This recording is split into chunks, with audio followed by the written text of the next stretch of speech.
welcome for our second session of the day.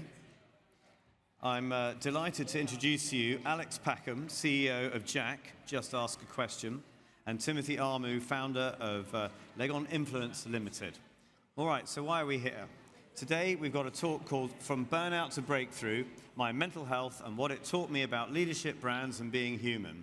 So in this raw and powerful session, Alex will share his personal story from serial entrepreneur and Silicon Valley high flyer to hitting rock bottom. Chatting with Tim Armoo, Alex will be exploring what he learned, why mental health is the biggest crisis of our generation for individuals, for businesses, and for brands. Gents, take it away. Woo! Let's do this. Shall I go? Let's do it. Okay, so we have 21 minutes. Normally 20 minutes, but I asked for 1 minute because I want us to do this one thing that we do before we talk. Can we all stand up, please, if possible? Stand up. So we're going to talk about mental health and energy and getting things right. So if we can all stand up, great, amazing. So I'm going to ask you to do two things. First thing is I'm just going to ask you to bounce on your feet. Just let's get the motion in, get the energy in, right? So Alex and I, we thrive off energy. You know, it's like people just being very positive, etc. So I feel like I'm doing my boxing training. There you go. Yeah. So at the count of three, when I count to three, I just want everyone to just shout. Just a big shout. Ah! As loud as you can. That will give us the energy, and then we give you the energy. Okay? Good? All right. Still moving. Still moving. 3, 2, 1. Ah! Woo! Okay, we're in. Let's go. Sit down. Now we can go. Woo! So. Morning all. Good morning all. This is my guy, Alex Packham. He is now the CEO of JAAQ. Let's do this. And we are going to talk about mental health, and we are going to talk about why it's so important, and more importantly, how brands can basically tap into this in a way that actually makes complete sense. So, before we go in, I'm going to set the stage. Alex, so you've had an insane career. He started a company called Content Cow, sold it to Adobe, went to Silicon Valley. Do you want to tell the people a bit more about yourself very quickly? Yeah, it's really surreal to be here today. So I come from this world, right, marketing background. I was in social media for 15 years when it started out really early, built an agency in that world before MadFest even existed, before social media was really massive for marketing, basically, to be honest. And then I built this business called Content Cow. It was a social media management platform that I grew over about 10 years. We did the whole end-to-end journey from raising money through to exit to Adobe, which was a phenomenal part of my career and a phenomenal journey to go on and kind of, helping brands basically utilize the power of social, which Tim's been pivotal in as well in the industry for marketing. And it was incredible. I spent 3 years in Silicon Valley, and how that side of the world markets businesses, thinks about marketing, thinks about brands, etc., was just this incredible learning curve I went on. And that really led me over a period of time to kind of build out my experience in around, whether it's the kind of marketing, social media growth side of things, funding, etc. It was an incredible journey.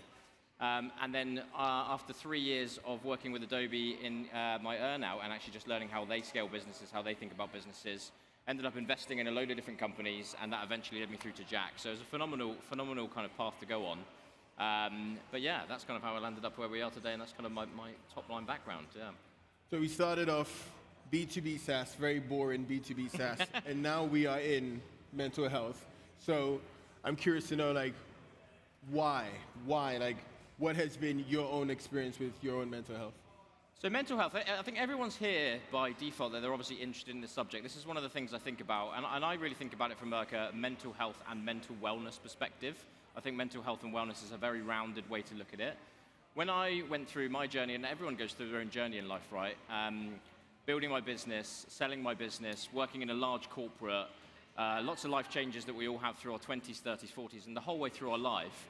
I had this really strange thing happen to me where I was so driven, I was an entrepreneur, high energy, but after I'd gone through that journey and kind of come out the other side with Content Cow into Adobe, I had this weird, massive identity crisis that, someone like me I never thought would happen. And I was like, well, what's my purpose now? I put all my energy and time into this business, I've gone on the journey, it's been successful, but actually I feel quite shit, really strangely, I don't feel good. And it was the first time ever in my life I'd had what I'd call a mental health blip. And just based on that, and then going through the kind of other side of that, coming out of that, I was like, well, hang on a minute, if this has happened to me, I mean, kind of like very naively, I was like, this must happen to lots and lots of people throughout their careers. And that really got my brain thinking, right? One is like, well, what can we do to help in that world? My background is in marketing, building businesses, etc. What can we do to bring my expertise and knowledge into solving that problem or helping to solve that problem in around mental health and wellness? The biggest podcasts in the world nowadays, whether it's like Joe Rogan, Andrew Huberman, etc., they're all around health, wellness, optimization, living your life, the challenges that you go through, and that's why they're so popular, because every human goes through this stuff. And I stumbled across JAAQ kind of at the end of what I'd call my mental health journey, and I looked at the platform, so it's completely free online. JAAQ.org is our current domain. We're launching new apps, etc., in the next few months. But I was like, this is a free resource with celebrities, doctors, athletes, people from all walks of life talking about their mental health and their journey, and we're bringing brands into that conversation as well. And I was like, this is just something I have to be part of. And I joined about 9 months ago, initially kind of advising and stuff like that, and then when I was asked to come and run it as CEO, I was like, this is an amazing brief. I see us as building the YouTube, Netflix, masterclass combined for mental health and wellness for the whole world. And our vision is to reach 1 billion plus people, positively impact their lives, scale this dramatically, and as I said, bring brands into the conversation, and really build this company up to be something which is an incredible resource for people as they go through their life. That's kind of our goal. So, by show of hands, how many people here are brands? Oh, okay, cool. So, I'm sure a lot of brands here are like, cool, this sounds good, Alex, this sounds amazing, you said it very well, you used some big words, it's amazing, right? But how can I tap into this mental health movement whilst driving marketing and importantly like business results, like proper sales, driving results? Because it's all nice to do these nice things, but at the end of the day, nice things don't pay the bills. Money talks. Money talks. Hit me. It's a really, really good question, and it's something we thought a lot about at JAAQ to kind of get this proposition really right. So our brand within this is called JAAQ Studio, and we actually have a JAAQ Studio, funny enough, actually here. So if you want to sit in our chair, go and do some talks, go and do that. We have a studio in office in Holborn as well. I think brands are vital to the empowerment and the scaling of this message around mental health and wellness. As I said, if you look at the biggest podcasts in the world, whether it's Diver CEO, whether it's Joe Rogan, whether it's Andrew Huberman, whether it's Mel Robbins, they are all talking about some form of mental health, mental wellness, physical wellness, etc. And obviously within all of those conversations, within all of those podcasts, just as a complete side example, they've all got sponsors, right? Whether it's a supplement, whether it's a sleep, whether it's a Whoop product, for example, something like that. And everyone's got stories to tell. I think that's the biggest thing for me. Like everyone, whether it's an individual company, the people at companies, everyone has a story to tell. And so when it comes to like driving audience at the end of the day, which is what this is about, that subject matter, in my opinion, and whether I would say this or not, but this is my lived experience, is becoming, I would say, the #1 topic across the world that people want to learn more about. Human curiosity about ourselves is probably at the peakest interest it's ever been. And so any content format around that, including JAAQ, is growing massively in size of audience and actually people listening. Not just, on a train kind of listening to a sidebar. They're actually listening because everybody wants, my opinion is most people want to improve their lives. And so when you bring a brand into that conversation, like a Dove, for example, who's been incredible at doing campaigns in and around kind of mental health, mental wellness, physical wellness, etc. Spotify have done incredible campaigns around their Wrapped series and then bringing in kind of therapy and other kind of wellness-driven podcasts into your Wrapped experience at the end of the year. They did something great in 2020. Nike did something amazing during the pandemic where athletes obviously couldn't perform. And they did this amazing marketing campaign where basically athletes were all around, actually, it's all about getting this in place so that when we come back, you can perform on the field or whatever it might be. So I think, we're at a marketing conference at the end of the day. Brands are vital to, one, broadcasting their messages within this kind of, this group, this circle of mental health and wellness. I think it's where the audience listeners are. I think it's where the attention is. I think it's where the attention's going. And that's how I think we can bring it to life through partnering with companies, right? And I'm a big believer in business as a force for good. I don't think they are one and the other, where there's like just you can only do good in the world and you can only do business. I think they can come together and be really successful. So that's how I see brands participating in this. So you've given, there's a few questions here, but I'm actually going to bin them. I'm going to ask my own questions. So you've given examples like Dove, Nike, Spotify. Those are all like mega huge brands. But let's say I'm a brand that doesn't have the cool factor of Nike and I don't have the resources there, which is like probably most brands don't actually have that. What would you say to those who are like, this is a meaningful thing I want to do, I want to also drive sales, etc. What's the framework? What are some thoughts that you'd give for them to experiment? I think the best way to think about that is that my perspective right now in marketing, I've been in this for 15 years, is anyone can buy audience nowadays, whether it's through Meta, whether it's through Google, whether it's through Snapchat. Basically, anyone can go out on a relatively, if you want to do it on a lower end test and learn budget or on a massive scale, anyone can buy audience. I think that's completely commoditized. If you've got the money, or whether it's like smaller pots or big pots, you can reach people. My view is it's the creative message and the wrapper that you basically bring your stories to, your business messages to, and how you educate, inform, entertain, sell, whatever it might be, is the most important differentiator. I think everybody says that nowadays, to be honest with you. But like, again, when you come back to the subject matter around human beings, which we all are, our lives, our wellness, our mental health, our challenges, why would you not want to wrap your message in and around that, which is what we all really, really care about? You know, there's lots of other subjects, right, like entertainment and things like that are super important, sport, and we bring a lot of that into JAAQ's world as well from a content perspective.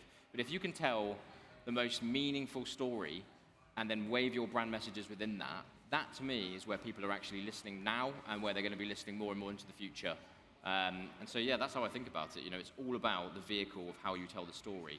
Reach is a complete commodity, as I see it nowadays. So we said there were a few brand people here, just by show of hands again.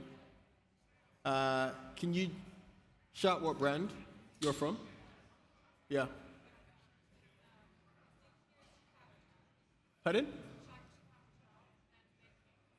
JAAQ. I don't know what you said. Chicago Town. Chicago Town. What is, yeah, do you want to do that? What does Chicago Town do? Frozen pizza. You know Chicago Town pizzas? No, I don't know. You don't know Chicago Town? I actually really dislike pizza. Sorry, I shouldn't have said that. You can tell I'm older than Tim. So, let's say Chicago Town want to enter into this world, right? Yeah. This sounds good, this sounds amazing, and they want to get involved in JAAQ, they want to get involved in the mental health movement. Just like brainstorm some examples. I'll give you the perfect example. I was a student and I freaking loved Chicago Town pizzas. Students, mental health, mental wellness are one of the most captivated audience in this space. I don't know how many people went to university here. I did. I remember being dropped off at university by my mum and dad, thinking this is going to be amazing. And about 3 days into it, I was like, who the fuck is everyone? What am I doing here? I don't know anyone. Who are these people, basically? I felt like I was in Big Brother with a bunch of strangers, in a nutshell. Eventually, I started enjoying it. But it's the first time you pay your own bills, meet new people, go through the ups and downs, experience loneliness, actually, with students is a really, really big thing. And it's also probably the first time you get really curious about yourself, like as sports you did at school, as you carry that through to university, etc. And then also, what you also want is food, right? And food that, one, you can afford, food that's easy to cook, etc. That's a perfect place for Chicago Town to play. Students are a massive, massive audience in this. It's relevant to the audience. It's got the reach, etc. That's like a perfect example. That's true. I promise we didn't actually set up that question. It just goes to show. No, we didn't. I just made that up. It just goes to show. So, as a leader, how has your leadership style changed, right? Because you started your last company quite young. How old are you? 23. 23, you were kind of a go hungry, let's go, go, go person. And so how has understanding your mental health changed your leadership style? Massively. I mean, everyone here, and I really believe everyone who's like in their world of whatever they're doing, right, and where they are is an individual leader. I think that word leader gets thrown around a lot, right? Whether you lead a team, a project, whatever it might be, it's super, super important to understand yourself. My thing was, and it's a journey, going on the journey of what am I really good at? What is my unique skills that no one else can do? Not thinking I have to do everything, which entrepreneurs often do, but I think a lot of people do in their daily work, right? I am in charge of this bit, therefore I must do everything.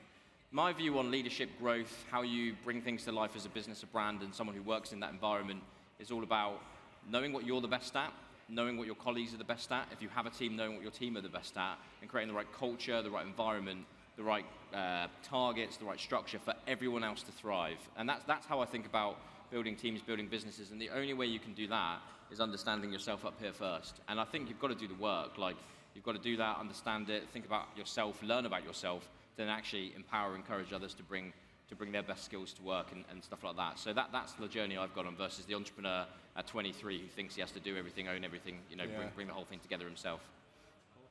Alex and Tim, thanks so much. If you've got anything you'd like to say to round up and wind up your section. Check out JAAQ.org. It's completely free. Have a look at that. Go to our stand, which is in the CMO stage if you want to shoot some content with us. We've got an amazing setup there. have a look at that. Tim, thank you very much for doing this. Really appreciate it. Hopefully that's a good session to wake everyone up for the morning. That's Great. it. Ladies and gents, that's Alex and Tim. Thank you very much. Thanks so much. Yes. Okay.